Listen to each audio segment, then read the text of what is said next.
तो ये प्रॉब्लम जो है ये डॉपलर इफेक्ट के बारे में है। और सबसे पहले जाके देखते हैं कि इसकी स्टेटमेंट क्या है। अगर आप स्टेटमेंट पे जाएं तो ये कहता है कि अ spaceship moving away from earth at A speed of 0.900 c। तो एक स्पेसशिप है जो इतनी हाई वेलोसिटी के साथ मूव कर रहा है। Reports back by transmitting at a frequency measured in the spaceship frame of 100 megahertz. तो वो एक सिग्नल वहाँ से भेजता है, स्पेसशिप से एक सिग्नल भेजता है जिसकी फ्रीक्वेंसी वो खुद जब भेज रहा है तो वो कहता है कि वो जो मेजर करता है तो 100 मेगाहर्ट्ज है।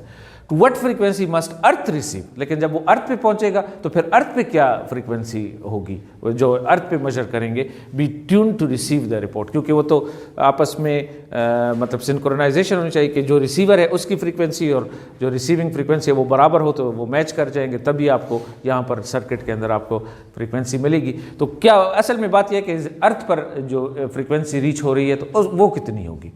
तो अब आपको पता है कि हमारे पास जो फ्रीक्वेंसी शिफ्ट है अकॉर्डिंग टू डॉपलर शिफ्ट जो है जो हमारे पास आएगी अकॉर्डिंग टू स्पेशल रिलेटिविटी, ये फार्मूला हमने डिराइव किया हुआ है, F is equal to F0 1 minus beta और 1 प्लस बीटा, और बीटा हमें गिवन है क्योंकि बीटा में उसने कहा है कि 0.99 c, तो हम बीटा कैलकुलेट कर सकते हैं। Beta is equal to V by C, तो वहाँ से हमें बीटा आ जाएगा।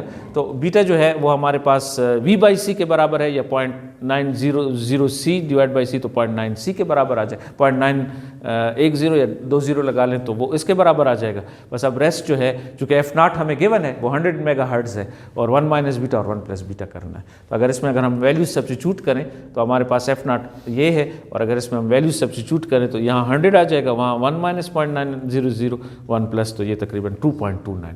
तो आपने देखा जो F0 वहाँ उसके पास 100 मेगाहर्ट्ज थी, जो अर्थ पे रिसीव होगी तो 2.29 मेगाहर्ट्ज की फ्रीक्वेंसी होगी क्योंकि डॉपलर इफेक्ट है उसके अंदर। ठीक है, तो डॉपलर शिफ्ट जो है वो आप देख रहे हैं कि शिफ्ट कितनी बड़ी है इसमें। ठीक, ओके, थैंक यू।